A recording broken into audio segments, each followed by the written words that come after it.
Bonjour, je viens vous parler de la trahison des élites que j'ai sous-titrée de Malthus à la constitutionnalisation de l'avortement.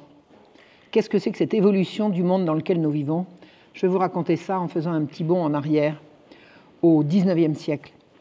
Au XIXe siècle prospéra une théorie qu'on appelle le malthusianisme qui a prétendu, pour lutter contre la misère, à la nécessité de limiter la population à ses ressources.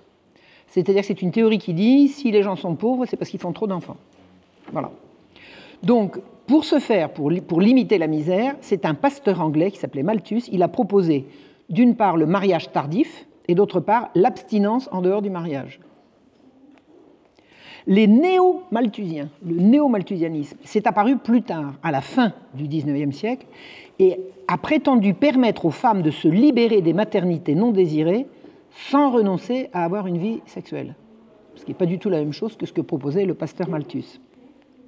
En France, ce sont des anarchistes, des syndicalistes et des marxistes qui ont porté le combat du néo-malthusianisme. Aux USA est né un mouvement qui a été porté par une femme, Margaret Sanger, qui a inventé le birth control, ou le contrôle des naissances. Puis le Planned Parenthood, c'est-à-dire parentalité planifiée, qui deviendra le planning familial, ou plutôt qui deviendra l'IPPF, International Planned Parenthood Federation, c'est-à-dire la Fédération internationale de parenté planifiée. Alors, pour savoir qui était cette Margaret Sanger, qui a véritablement porté le combat du planning familial, c'est elle qui l'a inventé et qui l'a porté jusqu'à sa mort. Quelques citations pour situer la dame. Elle disait, ce qu'il nous faut, c'est plus de naissances chez les personnes aptes et moins de naissances chez les inaptes. Voilà le but principal du contrôle des naissances. Ça s'appelle l'eugénisme. Elle écrit, en 1920, l'acte le plus charitable qu'une famille nombreuse puisse faire pour l'un de ses enfants en bas âge, c'est de le tuer. Alors elle ne parle pas d'avortement, là, elle parle d'infanticide. Et elle écrit en 1934, aucune femme et aucun homme n'aura le droit de devenir parent sans un permis de parentalité, un permis de parenté. C'est-à-dire que ce que voulait Margaret Sanger, c'est que le fait de faire des enfants soit soumis à autorisation d'une autorité compétente. Elle était raciste sans complexe et elle a milité pour que les pauvres, et particulièrement les Noirs, ne puissent se reproduire librement. Il fallait contrôler la natalité chez les pauvres, particulièrement chez les Noirs. Le planning familial est né sur les fonds baptismaux de l'eugénisme, de cet eugénisme-là, c'est-à-dire de la sélection de ceux qui se reproduiront et de ceux à qui on l'interdira. Et l'émancipation des femmes n'en a été que le cache-sexe. La prose du planning familial est connue par un livre qui s'appelle « D'une révolte à une lutte, 25 ans d'histoire du planning familial ». C'est paru en 1982 et c'est tout à fait la version officielle de la politique du planning familial. C'est-à-dire ça a été écrit par les membres du planning familial, c'est quasiment la version planning familial des choses. Et je me suis beaucoup inspirée de la prose de ces dames, parce que c'est écrit par des mains de femmes, pour vous raconter ce que je viens de vous raconter aujourd'hui. Alors, dès le début de leur livre, elles fustigent les opposants au génial programme de Madame Sanger. C'est-à-dire qui s'oppose à la libération des femmes proposée par Margaret Sanger. Elles dénoncent les moralistes de tout poil. C'est-à-dire que la morale semble être l'ennemi du contrôle des naissances. Ce sont eux qui le disent, pas moi. Les moralistes de tout poil s'opposent au contrôle des naissances. Et elles disent également que l'ennemi principal, ce sont les natalistes ou défenseurs de la croissance démographique. Donc, qui s'oppose à la libération des femmes? Les natalistes et les moralistes. Bon, retour historique sur ce que c'est que les natalistes et les moralistes. En 1920, la France était sinistrée. La guerre puis la grippe espagnole avaient privé le pays de millions d'enfants. Au lieu de repartir avec la paix, la natalité s'est abîmée dans une épidémie d'avortements pourtant interdits. C'était ce qu'on appelle les années folles. Les années folles, c'est la furie de libération sexuelle. Les femmes se coupent les cheveux, elles se mettent des jupes au-dessus des genoux, c'est Charleston, on pense à tout sauf à faire des bébés. Et il paraît qu'il y a énormément d'avortements. Alors, je ne sais pas trop comment on peut avoir une statistique sur les avortements qui se faisaient à l'époque, puisque l'avortement étant interdit, comment peut-on le quantifier? Alors, ça ne veut pas dire qu'on n'est pas sûr qu'il y a des avortements, mais comment le quantifier, ça me semble difficile à savoir. Alors, cette chute de natalité mettait la France en danger de disparition. parce que véritablement, la guerre de 14, puis la grippe espagnole, ça a fait une saignée. Ça a été une saignée dans la population française. Le 23 juillet 1920 a été votée au Parlement français une loi qui réprimait, écoutez bien, la provocation à l'avortement et la propagande anticonceptionnelle. C'est-à-dire que ce n'est pas une loi qui va réprimer ni l'avortement ni la contraception, mais la provocation et la propagande. La loi a été votée à 500 voix pour, contre 51 contre. C'est presque de l'unanimité. C'est-à-dire que le Parlement français a dit qu'il fallait relancer la natalité et faire pièce à la propagande anticonceptionnelle et à la propagande pour l'avortement. Donc, cette loi réprime ce qui est public, c'est-à-dire la propagande, et non ce qui est privé, c'est-à-dire la pratique. On ne peut pas dire que la loi de 1920 a réprimé l'avortement. L'avortement n'était pas autorisé, donc il se faisait en douce, donc il ne pouvait pas être réprimé en tant que tel. A été créé le Conseil supérieur de la natalité, qui a entrepris d'aider les familles nombreuses. Donc, on ne se paye pas simplement deux mots en disant il faut refaire des bébés. On a créé à ce moment-là les habitations à bon marché pour aider les familles, les prêts avantageux aux familles. Vous avez une famille, vous voulez emprunter pour acheter une maison, vous allez avoir un prêt plus avantageux que si vous n'avez pas de famille. L'aide au transport à partir du 4e enfant, puis l'aide au transport à partir du 3e enfant. L'institution de la fête des mères. Allô, non, ça ne marche pas mieux. C'est sûr ? Oui, je ne sais pas. Est-ce que vous m'entendez bien ? Un, deux, vous ne m'entendez pas ? Ah, ça y est. Vous préférez avec le micro ? Vous préférez avec le micro ? Est-ce que vous préférez... Non, ça ne change rien, alors laissons tomber. Merci. Alors, c'est là qu'a été instaurée la fête des mères de 5 enfants. Ce n'était pas la fête des mères tout court, c'était la fête des mères de familles nombreuses. Et en 1939 a été promulgué le Code de la famille. Ce Code de la famille voulait encourager les familles nombreuses par des allocations familiales, aider les mères au foyer, lutter contre l'avortement et les outrages aux bonnes mœurs. Les outrages aux bonnes mœurs, on peut dire que c'est tout ce qui pousse au vagabondage sexuel. Alors, il y a eu également création de bourses d'études, gratuité des cantines, réduction des frais de scolarité et valorisation de certaines retraites pour les familles nombreuses. Et par le renforcement de la répression sur la propagande anticonceptionnelle. Donc, bis repetita, on ne poursuit pas la pratique anticonceptionnelle, mais la propagande à la contraception. Les catholiques et les républicains, alors c'est assez rare pour être noté, ont fait front commun. Dans ce combat pour le Code de la famille, les républicains et les catholiques sont la main dans la main. Regardez bien, parce que ça ne se reproduira pas souvent. C'est comme ça. De toute façon, il fallait sauver la France. La France était en danger de disparition. Vous savez, ce n'est pas difficile. Si les gens font plus d'enfants, c'est vite fait. En une génération et demie, le pays disparaît.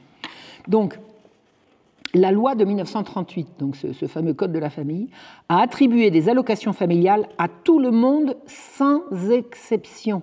Ce n'était pas sous condition de ressources ou sous condition X ou Y. Toutes les familles avaient droit aux allocations familiales. Et Vichy, c'est-à-dire le gouvernement de la France pendant la guerre, pendant l'occupation, a ajouté l'allocation de salaire unique non imposable. C'est-à-dire que pendant l'occupation, le gouvernement de Vichy en a rajouté une louche sur toutes ces aides à l'éducation des familles nombreuses. Au lendemain de la guerre, c'est-à-dire en 1945, cette politique a continué, qui encourageait le maintien de la mère au foyer. En fait, qu'est-ce que c'est que cette politique ? C'est tout ce qui va permettre à la mère d'élever ses enfants dans des bonnes conditions sans être obligée de courir après un salaire de complément. C'est-à-dire ça aide les familles à élever les enfants. Voilà. Donc, l'allocation de salaire unique augmentait à partir du 2e enfant. Vous faites un enfant, vous avez une allocation de salaire unique, 2 enfants encore, et 3 enfants, etc. Et en 1947, tenez-vous bien, une famille de 2 enfants touchait l'équivalent d'un salaire ouvrier. Et un salaire et demi avec 3 enfants. C'est-à-dire qu'en 1945, l'impôt sur le revenu était calculé sur le quotient familial. C'est-à-dire que tout était fait pour les familles et les femmes touchaient en quelque sorte un salaire maternel. C'est l'équivalent d'un salaire maternel. Les mères étaient donc payées à élever leurs enfants. C'est une sorte de brevet de citoyenneté sociale des mères. Entre 1946 et 1949, le succès a été foudroyant le baby-boom a été à son apogée. Boum, c'est là que je suis né, moi. Pif, paf. Je suis parti de ces gens-là. Aucun pays d'Europe n'a connu une pareille poussée démographique. Ça a été un succès intégral. En 1946, pour la première fois, la famille s'est invitée dans le préambule de la Constitution. Je cite, « La nation assure à la famille les conditions nécessaires à son développement. » C'est gravé dans le marbre. On aide les mères à élever leurs enfants. On inaugure la fête des mères née en 1918 et réactivée sous Vichy. Et De Gaulle demande 12 millions de beaux bébés qu'il faut à la France en 10 ans. Il les aura. C'est l'alliance, alors tenez-vous bien, c'est intéressant, c'est l'alliance de la faucille et du goupillon. Écoutez bien ça. La Ligue féminine d'action catholique regroupe près de 2 millions d'adhérents et l'Union des femmes françaises, qui est communiste, chante en chœur la mère gardienne du foyer entièrement dévouée au bonheur des siens. C'est-à-dire qu'à ma gauche, les communistes, à ma droite, les catholiques, tout le monde d'accord pour que les mères fassent des bébés et s'en occupent. Ça ne se reproduira pas non plus. Ça ne se reproduira pas non plus. Jeannette Vermersch, épouse de Maurice Thorez, part clamer dans toute la France que la maternité est le plus cher désir des femmes du peuple, pourvu qu'on leur en donne les moyens. C'est-à-dire que les communistes, comme les catholiques, sont anti-néo-malthusiens. Les néo-malthusiens qui disent qu'il faut absolument permettre aux femmes de pouvoir avoir une vie sexuelle, gna gna gna gna, sans faire des bébés, exit. Les catholiques et les communistes veulent qu'on aide les mères à élever les enfants, et le désir des mères est d'avoir des enfants et de pouvoir les élever. À la même époque, une certaine Simone de Beauvoir sort son deuxième sexe, alors qu'il fait un succès de librairie foudroyant, mais qui n'intéresse pas les masses. Les masses s'en fichent. Les considérations des intellectuels bourgeoises style Simone de Beauvoir n'intéressent pas le populo. Pendant ce temps-là, en Amérique, alors nous sommes au lendemain de la guerre, que se passe-t-il en Amérique? Vous avez certainement entendu parler de Kinsey, vous me connaissez un petit peu, ça fait un moment que je vous en parle, mais alors, petit retour en arrière sur qui est Kinsey. Au lendemain de la guerre, de la Seconde Guerre mondiale, un entomologiste, c'est-à-dire un monsieur spécialiste des insectes, en l'occurrence des guêpes, va devenir un spécialiste mondial de la sexualité humaine.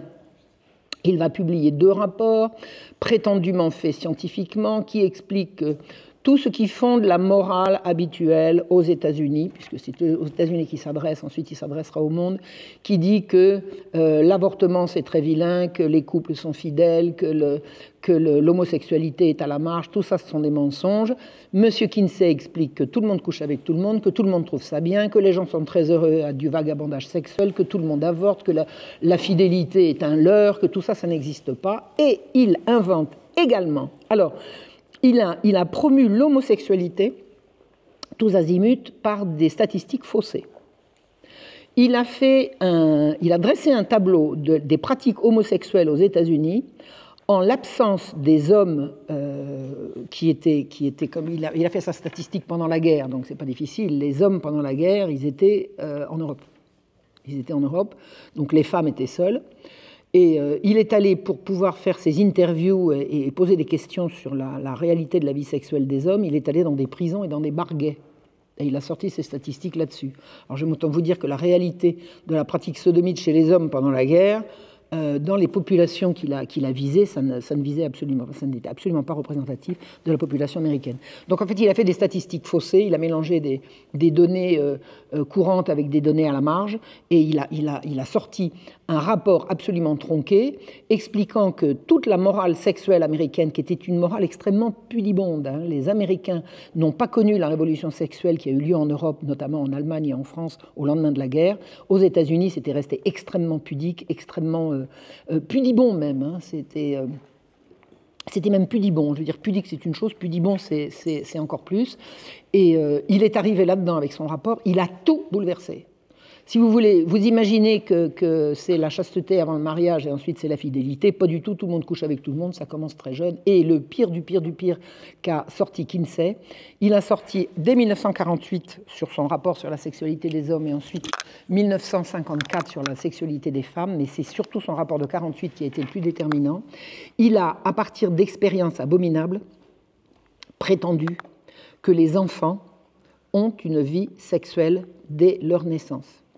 C'est-à-dire qu'il a fait semblant de confondre, parce qu'il ne confondait pas du tout, mais il a fait semblant de confondre, qu'un enfant qui gazouille quand on lui fait gousi-gousi, c'est sexuel.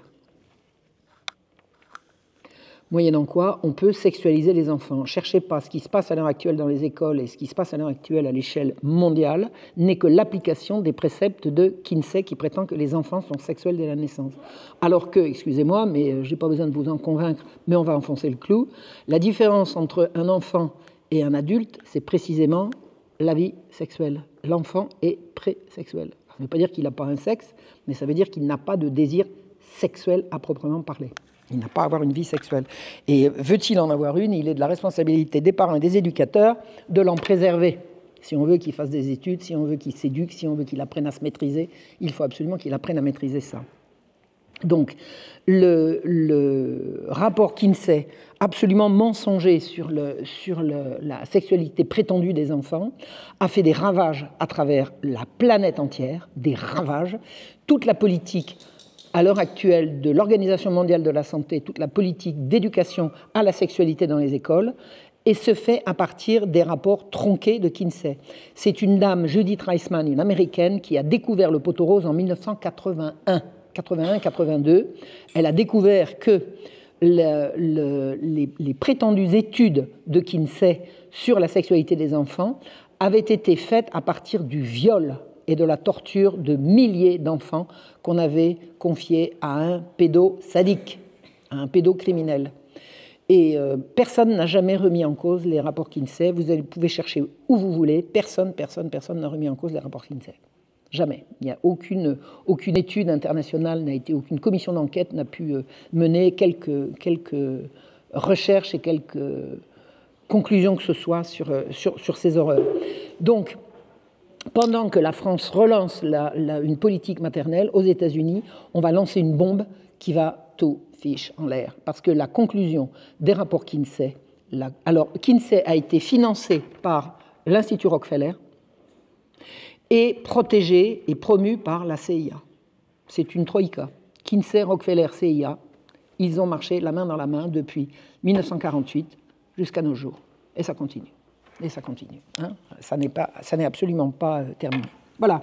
Donc, quel est le programme de cette entreprise de Kinsey? C'est de tout changer. On va tout changer, tout va s'effondrer. Revenons en France. En 1962, une enquête de l'IFOP montre que les jeunes de 16 à 24 ans sont très attachés à la famille. C'est-à-dire que cette politique familiale a l'assentiment et l'assentiment enthousiaste de la jeunesse. On demande aux jeunes entre 16 et 24 ans, qu'est-ce que vous voulez faire dans la vie? Une famille réussie. Seuls 15% d'entre eux estiment souhaitable qu'une femme ait une profession toute sa vie. Alors ça interdit, personne n'a voulu interdire aux femmes de travailler, hein. On ne veut pas leur interdire, on leur permet de ne pas le faire, c'est tout. Hein, bon. Et en 1971, c'est la même chose avec 58% qui estiment que la femme qui travaille à l'extérieur a une influence néfaste sur la famille. Eh bien, on va déclarer la guerre à ces gens-là. Pierre Mendès France, le 31 décembre 1954, lance la guerre. Il déconnecte l'allocation de salaire unique de la base du calcul des allocations familiales. Et l'allocation va devenir de moins en moins incitative. C'est-à-dire qu'on commence, puis après, c'est lancé, on va réduire drastiquement, petit à petit, toutes les allocations permettant aux femmes de rester à la maison. Le but de Pierre Mendès France, c'est quoi? C'est d'envoyer les femmes au travail. Et quel peut être le but d'envoyer les femmes au travail? À votre avis, il faut soutenir l'expansion économique. Les femmes vont devenir ces immigrés de l'intérieur. C'est-à-dire que pour peser sur les salaires, si on met les femmes au travail, on va empêcher de faire hausser les salaires pour les hommes. Ça sera l'équivalent de faire venir des immigrés par la suite. Donc les femmes vont être les immigrés de l'intérieur. Les femmes sont l'armée de réserve à bon marché du patronat. Et c'est le patronat qui dit au Premier ministre, attendez, il nous faut autant de travailleurs, il nous faut. Donc on va balancer les femmes au travail pour aller faire quoi, à votre avis? Non, allez, un instant, on va y revenir. En attendant, 1946, les allocations familiales représentent 40% des dépenses de la Sécu. 1960, 28,8%. 1970, 17,9%. 1975, 14,7%. C'est-à-dire que les allocations familiales baissent. Et en 1970, l'allocation de salaire unique sera soumise à conditions de ressources. Eh bien voilà, c'est fini. C'est fini. Les femmes n'ont qu'à aller bosser. En 1963, arrive d'Amérique un livre qui s'appelle La femme mystifiée, d'une certaine Betty Friedan. Ça, c'est la ruée des féministes américaines sur la société française. Et cette Betty Friedan, elle parle de camps de concentration confortables où les femmes sont assignées à résidence dans des tâches subalternes et dégradantes. C'est ça, la femme au foyer. Elle est assignée à résidence dans des tâches subalternes et dégradantes. Ma mère, qui a été mère au foyer, n'a jamais considéré que quoi que ce soit qu'elle faisait dans la maison n'était ni subalterne ni dégradant. Et je vous parle de ma mère, de mes tantes et de mes 2 grands-mères, qui sont celles que je connais. Jamais le travail au foyer n'a été considéré comme subalterne et dégradant. Il faut vraiment ces féministes américaines pour rabaisser le travail des femmes de cette manière-là. Donc, on va faire à l'arrivée de ce livre, une énorme promotion médiatique du travail féminin. Allez les femmes au boulot, les femmes allaient travailler, à travailler. Le journal Elle organise les États généraux de la femme en novembre 1970. Et on explique aux femmes que signer un contrat de travail, c'est accéder à l'indépendance économique et échapper au ghetto domestique en même temps qu'acquérir un statut social. Parce que la mère, elle n'avait pas un statut social, peut-être. Donc avec un contrat de travail, on va avoir un statut social préférable à celui de mère au foyer. Et alors, il y a un bouleversement dans la façon de présenter les choses. Avant, on disait qu'une femme qui quittait son foyer pour aller travailler à l'extérieur, elle désertait. Maintenant, celle qui déserte, c'est celle qui veut rester au foyer. C'est un renversement. C'est le début du renversement. Un discours médical essaye de s'interposer en mettant l'accent sur le rôle irremplaçable de l'amour maternel dans le développement de l'enfant. Ils disent « La séparation qui implique la perte de la mère est un traumatisme qui produit un choc comparable à une maladie aiguë. » Un contre-discours va se mettre en place. On fait revenir Betty Friedan et elle vient à la rescousse en dénonçant les effets dévastateurs de l'attention maternelle excessive. Vous savez, les mères dévorantes, les mères excessives, les mères abusives. Des pédopsychiatres s'y mettent et ils dénoncent les mères abusives. Et ils expliquent, ce qui importe, ce n'est pas le temps de présence, mais la qualité de la présence des mères. Voilà. Une mère qui va s'occuper 10 minutes de son enfant en qualité, c'est beaucoup mieux qu'une mère qui va l'opprimer toute la journée en l'étouffant. Une mère, c'est forcément étouffant. Bientôt les pères, ne vous inquiétez pas, ça va venir. Alors qu'est-ce qu'on dit ? Faites des crèches. Faites des crèches. Fabriquez des crèches. Il faut que les mères puissent, pour pouvoir aller travailler, mettre leurs enfants à les crèches. On invente la maternité légère. Avant, il y avait la maternité abusive, maintenant, on va inventer la maternité légère. Je vais au boulot toute la journée, et le soir, j'élève mes enfants avec légèreté, le peu qui m'en reste. Entre 1971 et 1975, on investit dans des crèches au coût vertigineux, puis on invente une allocation de garde. Alors, cherchez l'erreur. Hier, on payait la mère à s'occuper de ses enfants, et on en vient à la payer pour qu'elle les mette à la crèche. L'allocation de garde, c'est quoi ? Au lieu de donner cet argent à la mère pour qu'elle reste à la maison, on lui donne pour qu'elle mette son gosse à la crèche. Alors, si ce n'est pas un plan qui se déroule, c'est quoi ? Les féministes inventent un nouvel ennemi principal. Alors, les féministes, comme elles arrivent d'un milieu de gauche, elles avaient un ennemi principal, c'était le capitalisme. Maintenant, c'est le paternalisme, le patriarcat. Allez, en avant maintenant. Un coup sur les mères, un coup sur les pères. Alors, le premier lieu de l'aliénation, c'est le foyer, lieu de l'appropriation masculine du travail féminin. C'est-à-dire que l'homme, il profite du travail féminin. Et la femme, elle ne profite pas du travail masculin, peut-être. Non, c'est que dans un sens. C'est-à-dire que l'homme, quand il rentre à la maison, il ne paye pas sa femme alors qu'elle a fait la manger, et alors, il ramène quand même le salaire, je veux dire, c'est un partage. Non, c'est de l'oppression. C'est l'appropriation masculine du travail féminin. Ben voyons. Donc, on se met à revendiquer pour les femmes un droit au travail. C'est un droit. Les femmes, elles ont le droit de travailler. Il est interdit d'interdire aux femmes de travailler.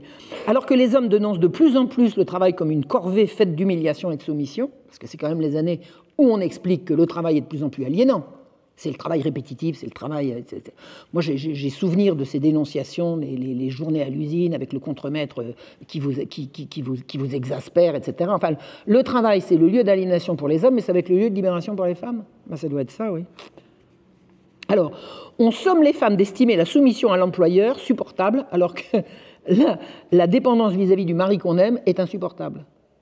Et puis, on vous vend ça à longueur de magazines féminins et d'émissions à la télévision.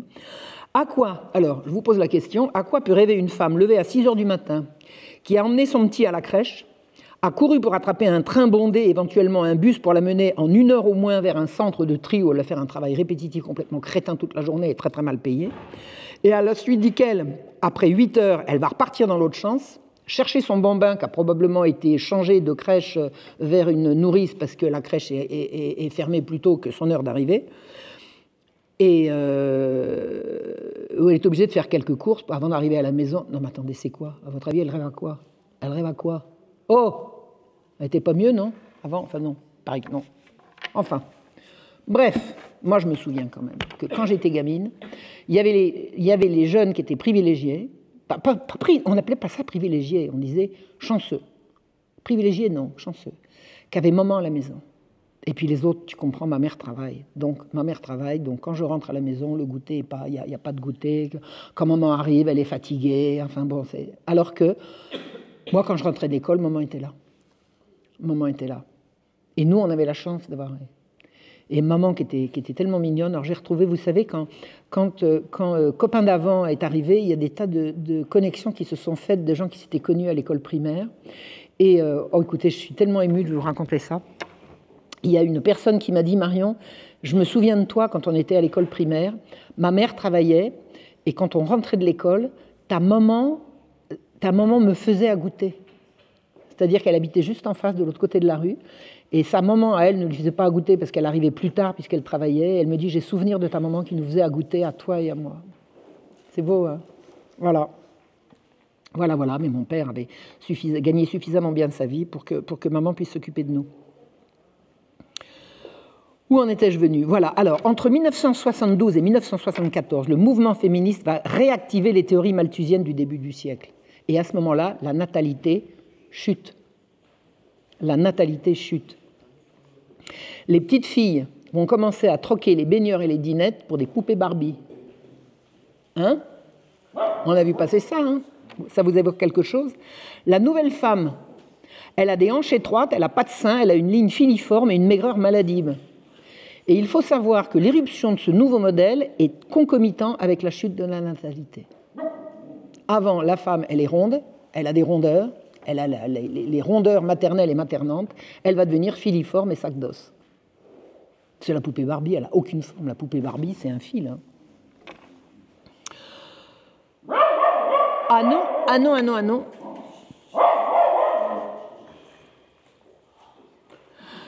À cette époque, la pression est très forte pour faire baisser la natalité. On promet une natalité qui fasse des enfants heureux et désirés, et non une surnatalité génératrice de misère. C'est-à-dire qu'on fait rentrer dans le public que si vous avez des enfants, si vous avez trop d'enfants, vous allez générer de la misère. Faire des enfants, c'est faire de la misère. Donc, ce qu'on explique, c'est qu'il faut planifier la famille et ne faire des enfants que des enfants de l'amour et non des enfants dus au hasard. Alors, on va inventer l'enfant de l'amour. On raconte partout que les femmes vivent dans la terreur de la grossesse, alors que les Françaises savent tromper la nature depuis des siècles. Les femmes, chaque fois qu'elles font l'amour, elles sont terrifiées à l'idée de faire des enfants. Ah bon? Ils sont allés voir ça où exactement? Vous savez, ce sont des discours complètement fabriqués. En fait, en 1960, l'INED, c'est l'Institut des études démographiques, montre que les Françaises font le nombre d'enfants qu'elles veulent. Et puis, c'est pas nouveau. C'est pas nouveau. Des campagnes en direction de l'abrogation de la loi de 1920 plaident en faveur du droit des femmes à maîtriser leur fécondité pour s'affranchir de l'injonction d'enfanter. Les femmes vivaient sous la terreur de l'injonction d'enfanter. La maternité ne doit plus être un destin naturel, mais un choix. Donc, on est en train de préparer les femmes à décider elles-mêmes d'avoir des enfants ou pas. Et les hommes, là-dedans, non, exit. Il n'y a plus d'hommes là-dedans. La femme va être la seule responsable de sa maternité. Une femme catholique, médecin, ancienne militante de la jeunesse étudiante chrétienne. Alors moi, j'étais à la jeunesse étudiante chrétienne quand j'étais gamine, quand j'étais adolescente. C'est un mouvement catholique qui est né de Vatican II. Et cette femme, elle a été militante à la jeunesse étudiante chrétienne. Alors, c'est de la génération au-dessus de moi, hein, c'est pas du tout ma génération. Elle a pris la tête de ce mouvement, qui voulait que les femmes aient une maternité absolument, qu'elles soient au contrôle de leur maternité. Cette femme est mariée à un directeur de thèse. Elle a été mariée à son directeur de thèse. Elle est tombée amoureuse pendant ses études de médecine. Il avait 40 ans de plus qu'elle. Elle s'appelle Marie-Andrée Lagroua Veille-Allais. On dit Lagroua parce qu'avoir 2 prénoms et 3 patronymes, ça fait trop pour une seule femme. Alors on va dire Lagroua. Elle a été convaincue que pour lutter contre les avortements, mieux valait contrôler les naissances. Alors il faut savoir que ce mouvement a été lancé par une catholique pour qui l'avortement sera toujours une mauvaise solution. Donc elle va promouvoir le contrôle des naissances par les femmes pour lutter contre l'avortement. Hein? C'est important à comprendre ça. Personne ne veut la suivre dans ce combat, à part une jeune femme qui s'appelle Évelyne Sullereau, dont on reparlera. C'est une protestante. Alors c'est l'alliance de la catholique de la GEC, anciennement de la GEC, et de la protestante Évelyne Sullereau. Alors qu'est-ce qu'elles veulent? Elles veulent que les femmes soient maîtresses de leur sexualité, de leur natalité, de leur fécondité, disons, de leur fécondité. Survient, nous sommes dans les années 50, un fait divers dramatique, l'affaire des époux Bach, condamnés à 7 ans de prison pour infanticide. Un jeune couple de 25 ans va prendre 7 ans de prison pour infanticide. En mars 1955, Madame Lagroua, je vous la fais courte, Veille-Allais, Marie-Andrée, Madame Lagroua vient dire à l'Académie des sciences morales que l'annonce de sa 5e grossesse avait précipité le drame qui avait fait négliger par Ginette Bach les soins à sa 4e qui mourut d'inanition à son domicile. Alors je vous explique. Ginette Bach, 1 enfant, tout va bien, 2 enfants, tout va bien, 3 enfants, tout va bien, 4, ça commence à tirailler. Et elle a des problèmes avec sa 4e, et voilà qu'elle apprend qu'elle est enceinte du 5e. Et sa 4e va mourir d'inanition. Les époux Bach sont arrêtés et condamnés à 7 ans de prison. Il faut, explique Marie-Andrée Lagroua, créer des centres de conseil pour les jeunes couples. Ça ne serait pas arrivé si ce jeune couple avait pu avoir des conseils concernant éventuellement des pratiques anticonceptionnelles, éventuellement des conseils pour les aider à élever leurs enfants. La presse s'empare du sujet. Marie-Andrée n'a pas réussi à convaincre qui que ce soit, et la presse s'empare du sujet. Et une cassation pour vice de forme permet de revoir le procès des époux Bach. Et à l'issue au cours de ce nouveau procès, Marie-Andrée Lagroua va venir témoigner. Et elle explique que la loi de 1920 avait interdit toute information à ce sujet, et faisait subir à quantité de couples des situations intolérables. C'est-à-dire que si Ginette Bach avait eu accès à une information qui est interdite par la loi de 1920, le drame ne serait pas arrivé. Toute la presse est là, la Libération, France Observateur, l'Express, ils tendent les micros à ces dames qui viennent dire et redire que les couples devraient pouvoir connaître les moyens de contrôler leur fertilité. N'est-ce pas d'ailleurs le plus sûr moyen, disent-elles, de lutter contre l'avortement ? On va voir naître une association de femmes dévouée à l'amélioration de l'équilibre des couples et de l'épanouissement des femmes. Alors, moi je vais vous dire ce que je pense de cette affaire des époux Bach. C'est un montage. C'est un montage. C'est scandaleux qu'un tribunal ait condamné à 7 ans de prison ferme un couple comme s'ils avaient fait exprès de tuer leur gamine. Ça n'est pas le cas. Ginette Bach était totalement dépressive, elle vivait dans un taudis, elle avait transformé son appartement en taudis. Les 2 grands-mères, c'est-à-dire sa mère à elle et la mère de son mari, se démenaient pour essayer d'obtenir des services sociaux qui viennent souvent aider cette femme qui était handicapée du bras droit. Elle était droitière et handicapée du bras droit. Donc elle avait vraiment un souci. Et le fait qu'elle ait été enceinte de son 5e pendant que sa petite fille mourait d'inanition, figurez-vous que la petite qui est morte d'inanition, on a retrouvé quand même un bol alimentaire dans son estomac au moment de l'autopsie. Donc elle ne l'a pas laissée mourir de faim, elle s'en occupait mal. Et dans la dernière semaine avant la mort de la petite développait le même handicap que sa mère au même bras, et elle avait passé une journée entière... Elle avait passé une journée entière dans les services sociaux à faire essayer de prendre en charge le handicap de sa fille. Donc c'est donc pas de la négligence. Ah Donc, j'ai vraiment l'impression, j'ai la conviction que ce procès Bach, c'est un truc qui a été monté pour lancer la campagne. C'est clair et net. Il n'y avait aucune raison d'avoir un jugement aussi sévère, aussi cruel, 7 ans de prison ferme, à des parents de... En plus de ça, elle est allée en prison enceinte, et elle a accouché de son 5e en prison. Donc, moi, on sent venir véritablement un montage pour pouvoir lancer la campagne. En plus de ça, le procès qui les a condamnés a été cassé pour ce vice de forme. Qui sait quel est les moyens de se payer un pourvoi en cassation? Vous savez ce que ça coûte? Un couple d'ouvriers vivant, enfin, 6 personnes vivant d'un seul salaire. Alors le père était jamais là, bah oui, passait son temps à faire des heures supplémentaires pour nourrir sa famille. C'est-à-dire, c'était des gens responsables. C'était des gens responsables. Voilà, bref. Alors, ces dames, à l'issue de l'affaire du procès Bach, elles vont créer Maternité heureuse. Alors au début, ils avaient pensé à maternité volontaire, mais maternité volontaire, ça faisait encore trop provocation par rapport à la fameuse loi de 1920. Le but de Maternité heureuse, c'est de faire remettre en question la loi de 1920 qui interdit la propagande anticonceptionnelle. C'est ça le but. Donc, on va créer Maternité heureuse. Donc, Maternité heureuse va regrouper beaucoup de femmes protestantes qui rejettent fermement la morale catholique, et on va appeler en renfort des experts qui viennent dire les souffrances des bébés non désirés, qui de non désirés vont bientôt passer de bébés encombrants, puis après de bébés surnuméraires. Le bébé non désiré, il est tellement malheureux. Alors que le bébé... Mais moi, je me souviens, quand j'étais adolescente, on voyait, il y a les féministes, elles distribuaient, parce que ça distribuait des tracts partout, on voyait un bébé avec une tête complètement enjouée qui jouait avec sa totote et puis qui disait « Ah, qu'est-ce que c'est bien d'être désiré quand même !» Attendez, bref. En 1955, Planned Parenthood, vous avez compris, c'est-à-dire la maison mère, aux États-Unis, plus la fondation Rockefeller, plus la fondation Ford, plus l'héritière milliardaire des tracteurs McCormick, mettent de gigantesques moyens en commun pour développer une hormone de synthèse susceptible de bloquer l'ovulation. Est-ce qu'on peut arrêter avec ce téléphone là? On dirait que c'est le même. Non, c'est parce que... Non, mais je connais le problème, ça m'arrive. Un jour, ça m'est arrivé à la Sorbonne. Je me suis passé sous la table. J'ai passé sous la table. S'il y a vraiment un truc qui était interdit, c'était d'avoir des téléphones dans la bibliothèque. Bref.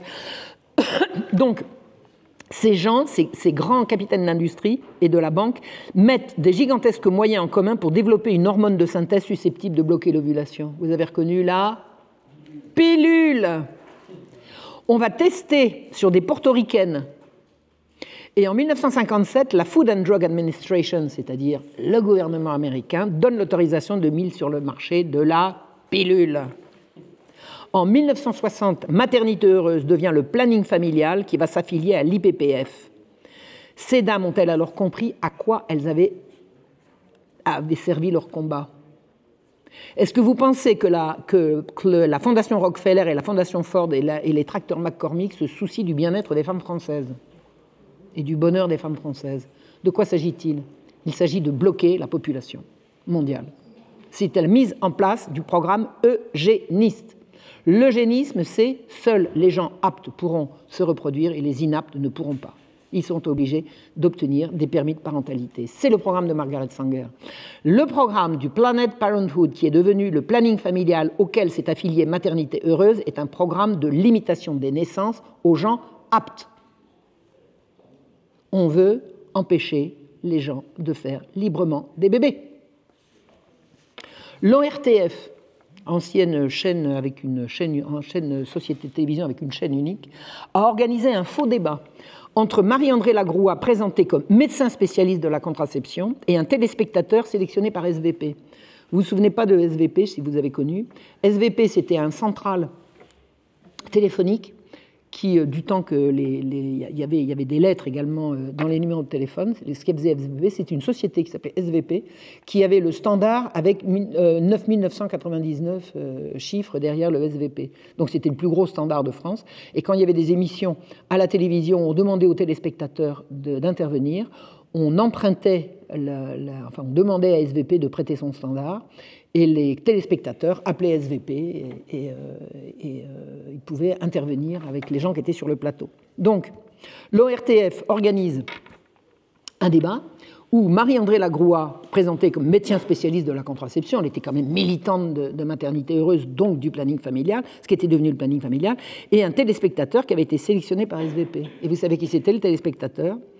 C'était le dirigeant du planning familial, qui n'a pas dit son nom. C'est-à-dire qu'en fait, d'emblée, on trompe le public. Il s'agissait de 2 dirigeants du planning qui font mine de ne pas se connaître. C'est de la propagande avec l'aide du seul média audiovisuel opérationnel. On veut absolument pousser à l'eugénisme.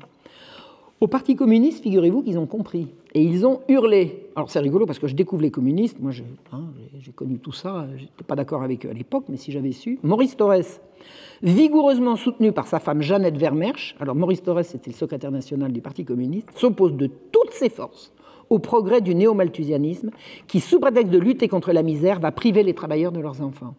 Et ils n'en démordront pas. C'est-à-dire que vous avez l'Église catholique qui s'oppose fermement au contrôle des naissances artificielles, et si vous additionnez les catholiques et les communistes, ben vous pouvez dire que c'est la France populaire qui ne veut pas de ces changements qu'on va lui imposer à marche forcée.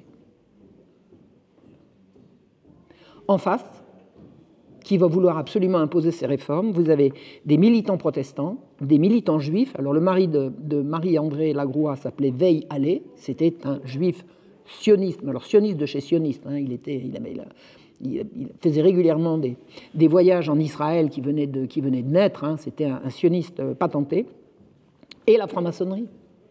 C'est-à-dire que pour faire passer le changement, vous avez les minorités qui vont s'opposer à l'écrasante majorité de la population. C'est la franc-maçonnerie qui est aux manettes depuis le début. Le MFPF, Mouvement français pour le planning familial, ce qui est devenu Maternité heureuse, le mouvement français pour le planning familial qu'on va appeler, pour faire court, le planning. 3 prix Nobel ont pris la présidence d'honneur. Prix Nobel de médecine. On va médicaliser le contrôle des naissances. En fait, tous les 3 sont francs-maçons. Et la franc-maçonnerie est à la manœuvre depuis le début, d'abord dans l'ombre et ensuite en plein jour. Pierre Simon, gynécologue et grand maître de la Grande Loge de France, porte le projet depuis le début. On nous a présenté ces dames du planning familial sans jamais nous expliquer que derrière, il y avait le grand maître de la Grande Loge de France, qui n'est jamais apparu pendant toutes ces années-là, alors qu'il tirait les ficelles. C'est lui l'introducteur en France de l'accouchement sans douleur qu'il a découvert à Kiev en voyage avec le PCF. Il veut soustraire les femmes à l'influence délétère de l'Église. Alors si c'est que l'Église voulait que les femmes souffrent, je comprends, mais vous allez voir que c'est beaucoup plus que ça. En 1953, il crée le groupe Littré, un groupe de libres penseurs installés en Suisse qui veulent introduire la contraception en France. Il a vite intégré la direction de Maternité heureuse, bien qu'il soit un homme, mais il n'apparaîtra pas. On ne le verra pas au début. Et il a offert tous les services de la Grande Loge à l'association. Il a ouvert une fraternelle maçonnique dans le mouvement. Une fraternelle, alors moi je ne suis pas spécialiste de la franc-maçonnerie, mais j'ai compris qu'une fraternelle, c'est sur un sujet donné, en l'occurrence là, le contrôle des naissances, une organisation maçonnique qui va prendre les francs-maçons de toutes les obédiences. Alors y compris les masculines, les féminines, les droites, les gauches, voilà. Donc il crée une fraternelle dans laquelle la Grande Loge, le Grand Orient, invite tous ses membres à adhérer massivement au planning familial. Alors, la fraternelle est née, qu'est-ce qu'il faut faire? Adhérer au planning, adhérer au planning, adhérer au planning. Le planning va couvrir la France de sections qui sont tenues par les francs-maçons.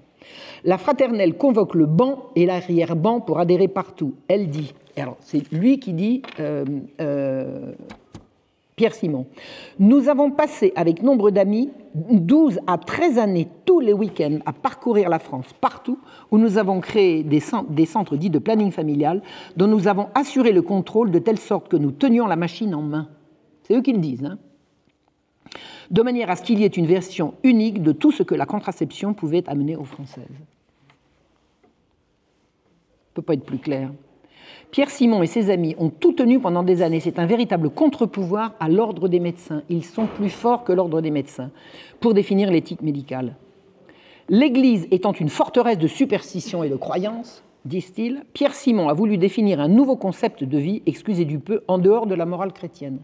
C'est-à-dire que la morale chrétienne qui tient quand même la France depuis des siècles, hein, on peut dire depuis un millénaire et demi, il va falloir remplacer cette morale par une nouvelle conception de la vie, en dehors de la morale chrétienne. Ce sera le but du combat pour la contraception. Écoutez bien, poser le principe que la vie n'est pas un don de Dieu, mais un matériau susceptible d'être géré, transformé, jusqu'à créer à la limite une nouvelle nature humaine.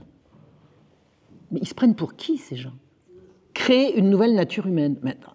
Désacraliser la vie, c'est rendre à l'homme la propriété de son corps, confisqué jusque-là par la toute-puissance divine, c'est restituer à l'individu la pleine souveraineté sur sa personne physique afin qu'il puisse en user comme bon lui semble et en disposer comme d'un simple objet, comme de changer de sexe par exemple. Vous voyez d'où ça vient ? Vous voyez d'où ça vient ? Titré « La vie avant toute chose », son livre manifeste, paru, alors toujours Pierre Simon, en 1979, raconte la stratégie qui fut la sienne pour faire entériner par les gouvernements de droite la révolution sexuelle qui se préparait. Procéder par étapes, ne pas réclamer l'avortement tout de suite pour ne pas heurter les oppositions profondes de la population. C'est-à-dire qu'ils savent que la population n'en veut pas, mais ils veulent lui imposer. Ils le disent, ne pas heurter les oppositions profondes de la population.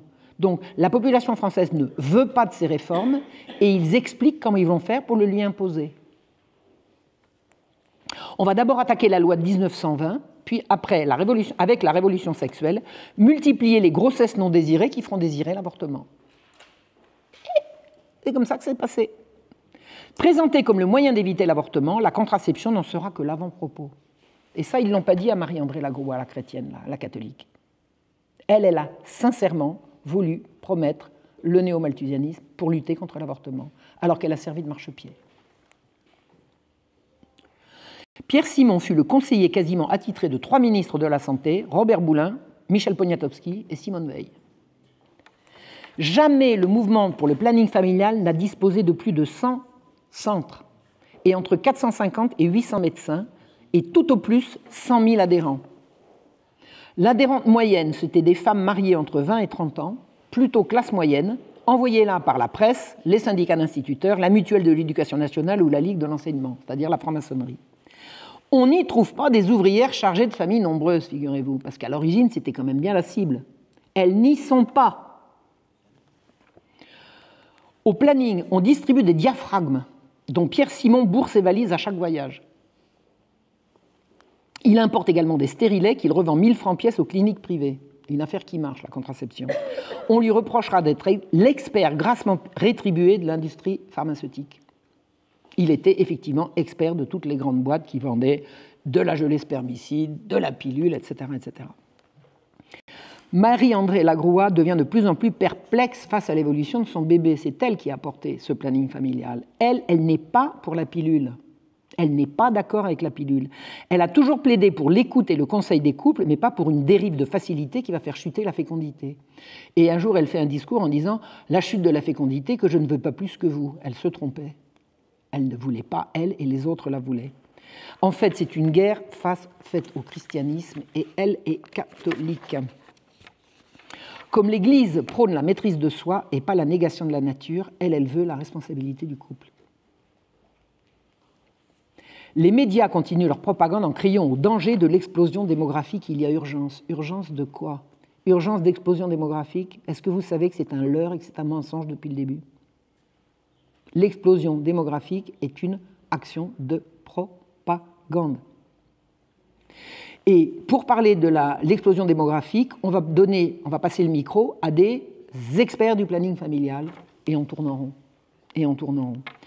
Un démographe, Alfred Sauvy, fait remarquer qu'un contraceptif coûte beaucoup moins cher qu'une pièce supplémentaire au logement. Ah, lui, il a compris. Et lui, il sera défenseur de la natalité et de la politique familiale jusqu'au bout. Alfred Sauvy, retenez ce nom. On voit apparaître un curieux paradoxe. On parle de faire de la procréation une affaire purement privée. Alors, il n'y a plus d'enjeu collectif. La femme, elle est maîtresse de son corps. Je fais ce que je veux avec mon corps. C'est mon affaire à moi. Allez vous faire voir si vous voulez que nous, les femmes, fassions des enfants pour la nation. C'est une affaire personnelle. Donc, il n'y a plus d'enjeu collectif, plus question de donner des enfants à la patrie. Mon corps est à moi. On est d'accord ? Et dans le même temps, on médicalise, donc on étatise tout ce qui va relever de la sphère privée. L'accouchement et la petite enfance. Vous voyez où on glisse ? Le général de Gaulle était farouchement opposé à la facilitation de la pilule et à ce qui sera la loi de Neuwirth. La loi Neuwirth sera la suppression de la loi de 1920 et la généralisation de la contraception, donc de la pilule. On prête à son épouse, Yvonne, de l'avoir convaincue, comme on l'avait convaincue elle-même, que la contraception serait l'antidote à l'avortement. Alors, des gens vont voir Yvonne de Gaulle en lui disant « Chère madame, vous savez qu'il y a beaucoup d'avortements en France. si on fait passer une loi qui permet, etc. Vous avez compris le truc? Et elle va aller dire ça dans le creux de l'oreille de son époux, qui avait une adoration pour elle.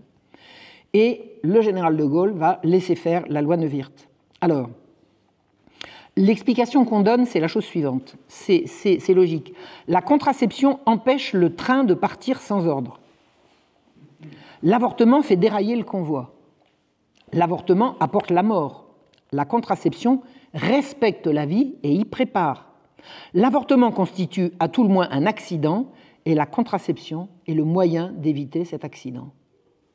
Ça tient debout, sauf que c'est mensonger.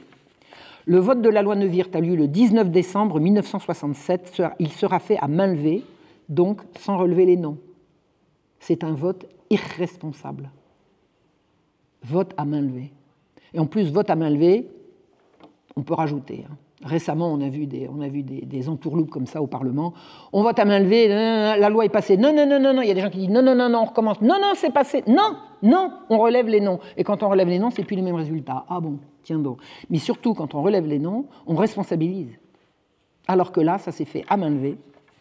Personne n'a à rendre de compte et la droite a voté avec la gauche pour faire passer la pilule dans tous les sens du terme. Pierre Simon se vantera d'avoir été l'agent de ce coup de maître qui va permettre de nouvelles définitions de la morale de la nation, rien de moins. On va changer la morale grâce au vote de la loi Neuwirth. En 1974, juste avant la loi sur l'avortement, on va autoriser l'accès gratuit de la pilule, c'est-à-dire qu'on va donner le bénéfice de la loi Neuwirth aux mineurs.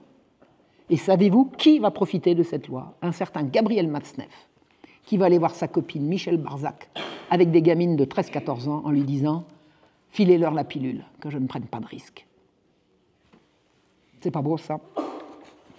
Savez-vous quel a été le succès de la pilule? Eh bien, ça a été un échec. En 1973, elle était utilisée par 13,4% des femmes concernées. On ne dit pas des femmes dans l'absolu, on dit des femmes concernées, c'est-à-dire des femmes en âge de procréer ayant une vie sexuelle active. L'année suivante, ça passe à 18,8%, soit une femme sur 5. Et essentiellement des citadines des classes favorisées, c'est-à-dire pas des femmes du peuple concernées par le prétendu danger de la misère par la surpopulation. Les milieux populaires ont été décrétés décevants.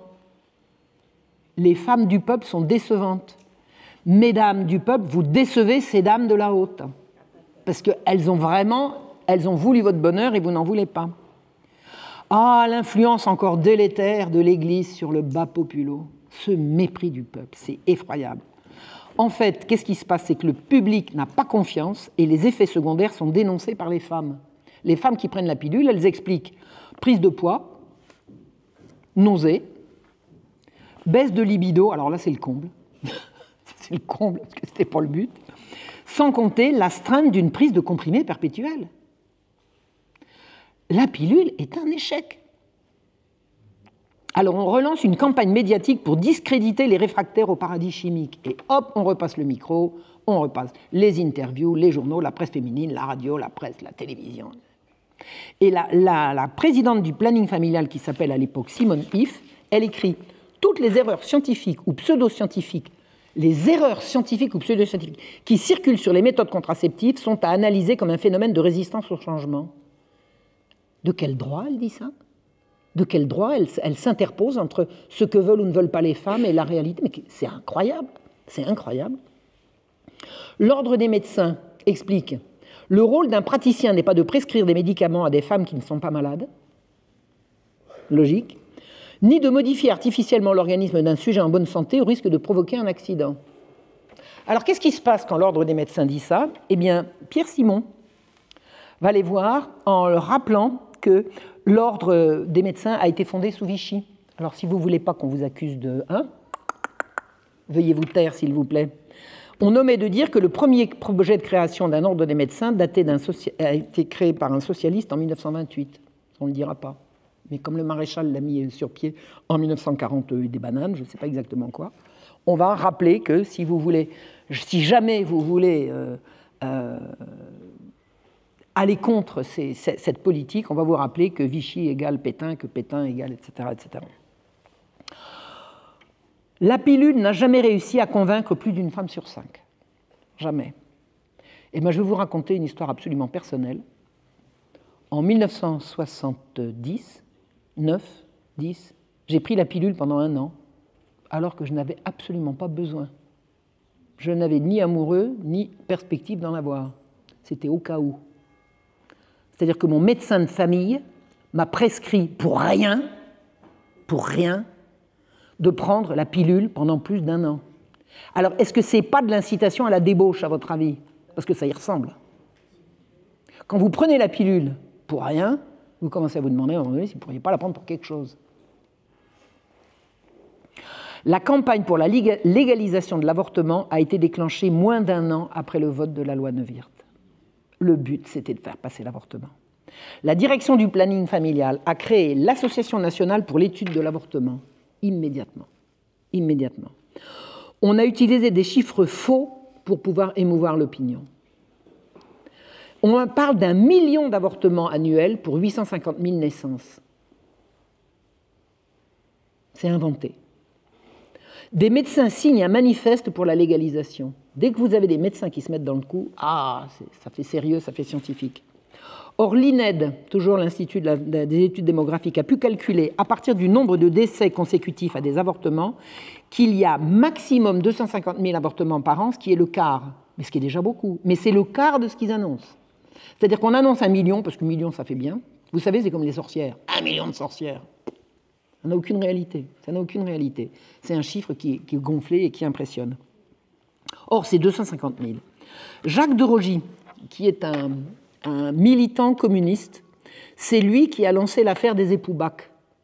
C'est lui qui a lancé l'affaire dans la presse en disant les époux Bach sont les victimes de la loi de 1920. S'ils avaient connu et tenez-vous bien, le raisonnement, si vous le poussez jusqu'à l'absurde, si les époux Bach avaient connu la contraception, leur enfant ne serait pas mort. Effectivement, s'il n'était pas né, il ne serait pas mort. Vous voyez ce que je veux dire? Logique. Bref. Donc Jacques de Rogy, c'est un communiste absolument fervent défenseur de la contraception et de la remise en question de toutes ces lois, et il repart en campagne pour l'avortement, et il ajoute le chiffre effarant de entre 20 et 60 000 décès consécutifs à l'avortement clandestin. Vous vous rendez compte? 60 000 décès, c'est monstrueux. Alors le démographe Alfred Sauvy, toujours le même, chaud partisan de la natalité, il fait remarquer que le chiffre avancé par Jacques de Rogy est 7 fois supérieur au total des femmes en âge de féconder mortes dans l'année, toutes causes confondues. Alors comment il sort ces chiffres? On dit n'importe quoi, puis ça passe. Plus c'est gros, plus ça passe. La presse féminine prend le relais et elle fait passer le chiffre de 5 000 décès annuels. C'est déjà plus raisonnable que 60 000, mais la presse féminine dit 5 000 femmes décèdent tous les ans d'avortements clandestins. Moralité, faisons des avortements légaux, comme ça on sauvera les vies de 5 000 femmes par an. On est d'accord? Eh bien, l'INED va se fendre d'une étude, et savez-vous combien il y a de décès suite à des avortements clandestins par an? 56. 56, pas 56 000, 56. C'est-à-dire 1000 fois moins que le chiffre de Jacques de Rogy et 100 fois moins que le chiffre de la presse féminine. Donc, en fait, on va sortir encore un autre argument pour valoriser l'avortement. On va dire que la légalisation assurera la sécurité d'une opération bénigne. Voilà. De toute façon, les femmes vont avorter, donc c'est rien, c'est juste une aspiration, pif-paf, ça. C'est pas grave, l'avortement, c'est bénin. Alors, on connaît la suite. La légalisation de l'avortement va monter en flèche et va devenir un moyen de contraception. Des femmes qui ne veulent plus prendre la pilule disent « je vais prendre le risque, de toute façon, j'avorterai ». Vous vous souvenez qu'à l'origine, c'était pour lutter contre l'avortement. La révolution sexuelle, impulsée notamment par Pierre Simon, qui publie en 1972 un rapport type rapport Kinsey, pour montrer que tout le monde couche avec tout le monde, que c'est très bien comme ça. On habitue le public à l'idée, puis on change des mentalités. C'est-à-dire qu'on commence par expliquer que tout le monde couche avec tout le monde, et après, pas vous? Bah alors, mais tout le monde le fait. Mais pourquoi? Le risque, vous avez la pilule, mais sinon il y a l'avortement. Et c'est comme ça qu'on a lancé la révolution sexuelle. Et Pierre Simon a fait un rapport, le rapport Simon, qui est l'équivalent du rapport Kinsey pour la France. Donc on habitue le public au changement d'idées, et ensuite les mentalités changent. Mais je vais vous dire, ça marche tellement bien que je me souviens que pendant la guerre les grandes manifs pour le mariage pour tous, je me souviens que dans mon village, il y a une fille qui m'a dit « Mais c'est pas déjà passé le mariage homosexuel ?» J'ai dit « Mais non, je croyais... » Non, j'ai dit « Tu vois pas les manifs ?» Ah je croyais que c'était les manifs contre parce que c'était déjà passé. On habitue le public à une idée et ensuite l'idée passe. C'est-à-dire qu'il faut comprendre qu'une minorité occulte, dévouée à changer le monde au nom d'un agenda qui lui est propre et qui n'est pas celui de la population, ils sont organisés à l'échelle internationale et soutenus par les plus grands groupes financiers de la planète et les grandes agences de l'ONU. Ils ont totalement renversé les valeurs en manipulant les élites et en mentant au peuple. Ils n'ont pas arrêté de mentir sur les chiffres, sur les faits, sur les motivations. Ils n'ont pas arrêté de mentir. Et ils n'ont pas arrêté de reprocher aux bas populos de ne pas être d'accord avec eux. Et le bas populo n'a jamais été d'accord avec eux. C'est une réalité. Alors, si vous avez un doute à ce sujet, sachez que le 20 mars 1969 s'est tenu aux États-Unis un colloque organisé par le directeur du planning familial de l'époque qui s'appelait le docteur Richard Day, D-A-Y. Et il a donné une conférence à des médecins, c'était pas que des médecins, c'était des professionnels de la santé, médecins, infirmières, conseillers, machin et trucs, de la Pittsburgh Pediatric Society. Et alors il a demandé avant son intervention que personne ne prenne de notes ni d'enregistrement. Ça vous semble pas bizarre, ça? Je vais vous faire... Alors, personne n'enregistre là, hein? Si vous avez quelque chose à dire avec votre conscience, voilà. Donc, il affirme qu'il est libre de parler parce que tout ce qu'il va raconter est déjà en place et ne pourra pas être changé. Cela dit, il demande quand même de ne pas prendre de notes. Un médecin catholique qui s'appelle le docteur Donegan, qui a assisté, a raconté 20 ans plus tard ce que je vais vous dire maintenant. Il a été interviewé par une dame qui s'appelle Randy Engel, qui est une journaliste catholique américaine, qui est la spécialiste de la dénonciation des infiltrations sodomiques dans l'Église catholique. Elle leur en met une couche, je ne vous raconte pas. Ça, c'est à lire absolument. J'ai lu tout le travail de Randy Engel. Donc, le programme annoncé par le docteur Richard Day avait deux raisons d'être. La raison officielle qui est rendre le changement acceptable au grand public et la raison officieuse, faciliter ce changement. Voilà, c'est-à-dire qu'on va changer les choses et on va faire en sorte que le public soit d'accord. Il faut, dit-il, planifier la population qui s'accroît trop vite, sinon on manquera d'espace vital. C'est faux. C'est faux, c'est une manipulation. Les démographes disent que c'est faux. Instaurer un permis d'avoir des enfants. Ça, c'est le programme de Margaret Sanger. Inventer une nouvelle orientation pour les activités sexuelles. Les activités sexuelles, depuis que le monde est monde, ça consiste à, sous l'effet d'une attraction qui relève de la magie de la vie, avoir des rapports sexuels qui vont donner la vie. On va changer les choses. Ça se fait depuis que le monde est monde, on va changer ça. On va inventer le sexe sans reproduction et la reproduction sans sexe. On ne réduira pas l'activité sexuelle. C'est impossible. Les gens y sont trop attachés. Donc, au contraire, on va l'augmenter, mais on va la détourner. On fera des bébés en laboratoire. Ça s'appelle des utérus artificiels. J'ai vu une publicité un jour sur Internet. Vous avez un couple qui revient du boulot, qui va faire coucou à un ventre en plexiglas dans lequel il y a un petit fœtus qui... Bientôt. Donc ils ont été toute la journée au boulot, chacun de son côté, et ils font coucou au bébé qui grandit dans un ventre artificiel. Parce que le ventre de la mère, quand même, ça va donner des vergetures, d'être rigolo, voilà. Bref. Donc, suite du programme, on subventionnera l'avortement, subventionner l'avortement. On fera de l'éducation sexuelle à l'école. Alors là, on y est. Ce qui déclenchera des grossesses indésirables, et ça n'a pas loupé. Dès que vous parlez de sexe aux enfants, pif, paf, ils y passent, hop, les filles se retrouvent enceintes. Et là, que vont faire les parents qui étaient jusqu'à présent opposés à l'avortement? Ah, quand ça va toucher leur gamine de 14-15 ans, ils vont changer d'avis. Ça a été planifié. Et on va promouvoir l'homosexualité, tous azimuts. Pourquoi? Parce que l'homosexualité, c'est non fécondant, figurez-vous. Avez-vous remarqué? Il faut savoir, en nota bene, que les émeutes qui ont lancé le vaste mouvement homosexuel aux USA ont suivi de 3 mois la déclaration du Dr Day. Il y a eu des émeutes absolument violentes qui ont déclenché le mouvement de libération des gays aux États-Unis. 3 mois après le discours du Dr Day. Suite du programme, on va changer la mode vestimentaire féminine en rendant les femmes aguicheuses. C'est l'irruption de la mini-jupe. Les filles vont devenir de plus en plus sexy.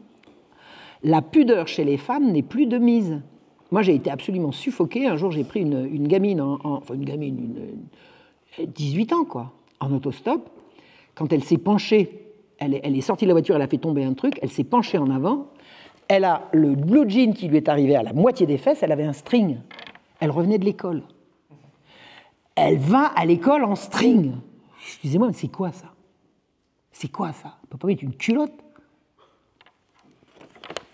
Les filles seront découragées de jouer à la poupée, on va les mettre en compétition avec les garçons dans l'athlétisme.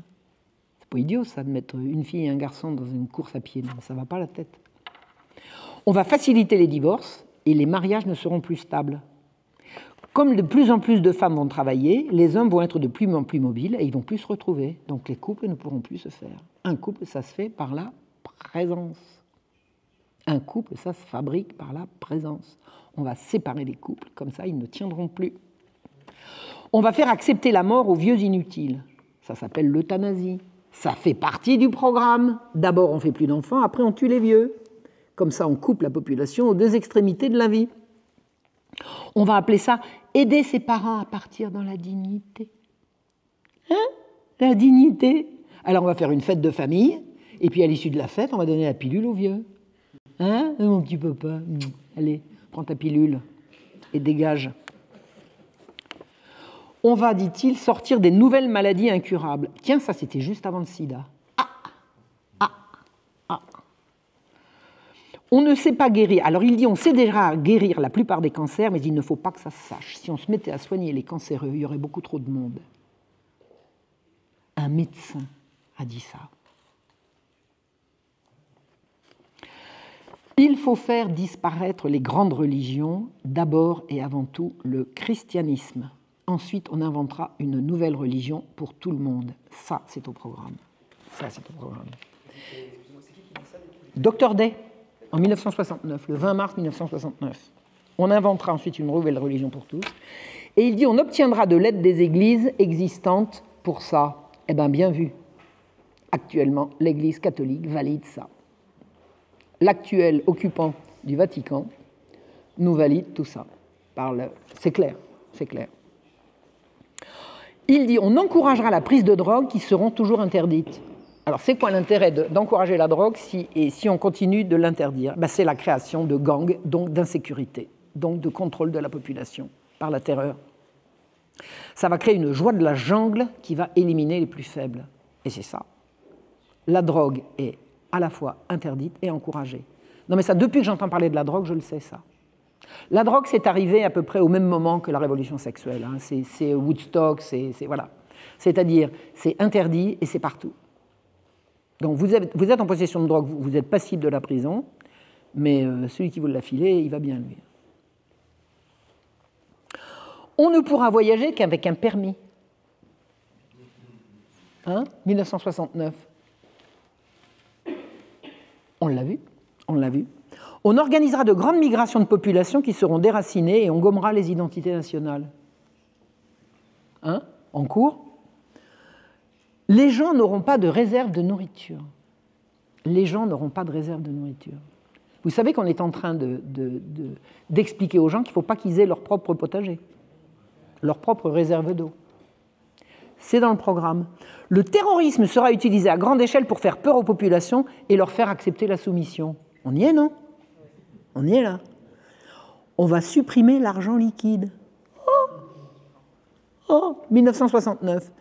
Et il explique aussi, la télévision nous regardera. C'est-à-dire quand vous regarderez la télévision, elle vous regardera aussi. Laissez tomber la télévision, votre écran d'ordinateur. Vous avez pensé à mettre un scotch sur la caméra quand vous regardez? Ça ne sera pas la télévision, mais ça y ressemble. Conclusion. Qu'est-ce qui est déjà opérationnel dans tout ce que nous a dit le brave docteur Gay? La restriction de la population mondiale, la limitation des naissances, la séparation entre activité sexuelle et reproduction. C'est le programme des droits sexuels. Moi, j'ai écrit un petit bouquin, j'en ai apporté des exemplaires là, qui s'appelle Les droits sexuels. Hein, c'est moi qui ai sorti le truc. Il y en a d'autres qui sont sortis après, mais après. Je raconte que l'article 1 de la Déclaration des droits sexuels, c'est séparer la sexe de la reproduction et la reproduction du sexe. À quel titre, s'il vous plaît? De quel droit voulez-vous séparer les choses? C'est quand même insensé, on décide ça comme ça et on veut l'imposer aux populations. Donc, l'introduction du sexe à l'école, ça fait partie du programme et c'est totalement opérationnel maintenant. La diffusion des produits contraceptifs dans les écoles, c'est absolument en cours. Le développement de l'homosexualité avec l'appui de l'État, alors là, celui qui n'a pas vu ça, il n'a pas regardé, hein. Enfin, il est sourd, il est aveugle. Les nouvelles technologies permettent de réaliser plus facilement un ordre totalitaire. C'est vrai que par le contrôle de vos téléphones portables, des cartes d'identité numériques, etc. La légalisation progressive de l'euthanasie, donc ça c'est pour bien, enfin il nous le prépare. Alors, pour mourir dans la dignité, hein, c'est pas pour se débarrasser des vieux, c'est pour mourir dans la dignité. L'apparition de maladies incurables, au moins pour un temps, dont le sida est un exemple, mais il paraît qu'il nous en prépare d'autres. Le projet d'une religion mondialiste éliminant les autres, ça fait un moment qu'on en parle, la religion noachique. L'usage du terrorisme, alors ça je ne vous fais pas un dessin, hein, c'est très bien que dès qu'il y a un attentat, c'est maîtrisé. Et la numérisation des transactions financières. Alors qu'est-ce qui reste à réaliser? L'élimination totale de la médecine privée. La médecine privée existe encore, mais enfin elle est dans le collimateur. Et interdire la récupération d'eau et les jardins potagers, ce n'est pas encore opérationnel, il paraît que ça se prépare. Moi, il va falloir qu'il m'envoie la troupe hein, pour m'empêcher de faire mes légumes. D'ici là, les enfants sont entre les mains des pervers qui leur enseignent le sexe et les retirent à la protection de leurs parents. Retirer les enfants à la protection de leurs parents, c'est au programme. C'est clair et net, c'est le programme qui se déroule. Selon une étude du Lancet, alors le Lancet qui est quand même spécialisé dans les fausses études, mais enfin il arrive qu'il en fasse des bonnes, le taux de fécondité humaine a été réduit de moitié au cours des 60 dernières années. C'est-à-dire qu'en fait le programme est triomphant. Si ça continue d'ici 2050, plus des 3/4 des pays ne disposeront pas du taux de fécondité nécessaire pour remplacer la population. C'est-à-dire qu'en fait, ils ont gagné. Ils ont gagné. L'étude a été financée par la fondation Bill et Melinda Gates qui prône la réduction de population et favorise l'avortement. Au cours de la période de 1950 à 1921, le taux de fécondité mondial est passé de 4,84 à 2,83. Les naissances vivantes annuelles dans le monde ont culminé en 2016 à 142 millions pour tomber à 129 en 2021. Le taux de fécondité a diminué dans tous les pays et territoires depuis 1950 et devrait continuer de baisser à l'échelle mondiale pour atteindre un taux global de 1,83 en 2050. Et 1,83, la population ne se remplace pas. C'est l'effondrement. Tout ça entre dans les objectifs de développement durable du très mondialiste Agenda 2030. Et alors, c'était quoi l'intérêt du docteur D de dire tout ça? Eh bien, c'est de préparer les professionnels à servir de relais. À servir de relais. C'est la feuille de route. Voilà, c'est de faire passer ça dans les universités, dans les écoles, etc. etc. Alors, en conclusion de son discours, le docteur Day avait dit « Tout est en place et personne ne peut plus nous arrêter maintenant. » Vous vous souvenez, Sarkozy et Juppé. Personne, et je dis bien personne, ne pourra nous en empêcher. Alors, pour paraphraser Voltaire, hein, vous savez comme j'aime Voltaire, à qui on demandait comment il pouvait croire que lui allait renverser l'Église catholique avec quelques philosophes des Lumières, je répondrai comme lui, ah ben c'est ce qu'on verra. Et j'en ai fini là pour aujourd'hui.